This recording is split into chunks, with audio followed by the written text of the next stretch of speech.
টানা ১৫ মাস ধরে ইসরায়েলের বর্বর আগ্রাসন ও হামলায় ফিলিস্তিনের গাজা ভূখণ্ড ধ্বংসস্তূপে পরিণত হয়েছে। অবরুদ্ধ এই উপত্যকার পুনর্গঠন ও যুদ্ধবিধ্বস্ত অঞ্চল জুড়ে চলমান মানবিক বিপর্যয় মোকাবেলায় প্রয়োজন হবে ৫,৩০০ কোটিরও বেশি মার্কিন ডলার। জাতিসংঘের এক রিপোর্টে এই তথ্য উঠে এসেছে। এক প্রতিবেদনে এই তথ্য জানিয়েছে বার্তা সংস্থা আনাদোলু। বুধবার বার্তা সংস্থাটি জানিয়েছে, গাজা উপত্যকার পুনর্গঠনের জন্য ৫,৩০০ কোটি ডলারেরও বেশি প্রয়োজন হবে বলে মঙ্গলবার জাতিসংঘের একটি প্রতিবেদনে বলা হয়েছে। আর এই অঞ্চলটি পুনর্গঠনের জন্য প্রথম ৩ বছরে স্বল্প মেয়াদে প্রয়োজন ২০ বিলিয়ন ডলারেরও বেশি। জাতিসংঘের মহাসচিব আন্তোনিও গুতারেসের এই প্রতিবেদনে বলা হয়েছে, গাজা উপত্যকা জুড়ে স্বল্প, মধ্য ও দীর্ঘমেয়াদে পুনরুদ্ধার এবং পুনর্গঠনের জন্য ৫৩.১৪২ বিলিয়ন মার্কিন ডলার প্রয়োজন হবে বলে প্রতিবেদনে অনুমান করা হয়েছে। এর মধ্যে প্রথম ৩ বছরে স্বল্প মেয়াদে প্রয়োজন হবে প্রায় ২০.৫৬৮ billion dollar. New on Foodie, 150 টাকা ডিসকাউন্ট টু ওয়েলকাম ইউ।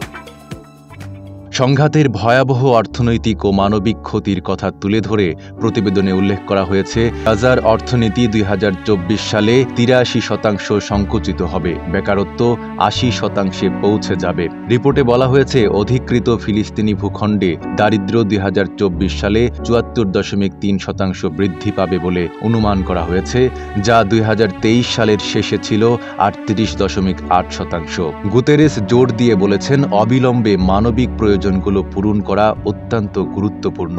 তার ভাষায়, তাৎক্ষণিকভাবে এবং স্বল্প মেয়াদে মানবিক সংকট মোকাবেলায় জীবন রক্ষাকারী মানবিক সহায়তা প্রদানের উপর অবিরত মনোযোগের প্রয়োজন হবে। ২০২৪ সালের ১১ ডিসেম্বর জাতিসংঘের পক্ষ থেকে ৬.৬ বিলিয়ন ডলারের মানবিক সহায়তার আবেদনের কথা স্মরণ করে প্রতিবেদনে বলা হয়েছে, ওই আবেদন থেকে ৩.৬ বিলিয়ন ডলার গাজার ২১ লাখ ফিলিস্তিনির সবচেয়ে গুরুত্বপূর্ণ চাহিদা মেটাতে বরাদ্দ করা হয়েছে।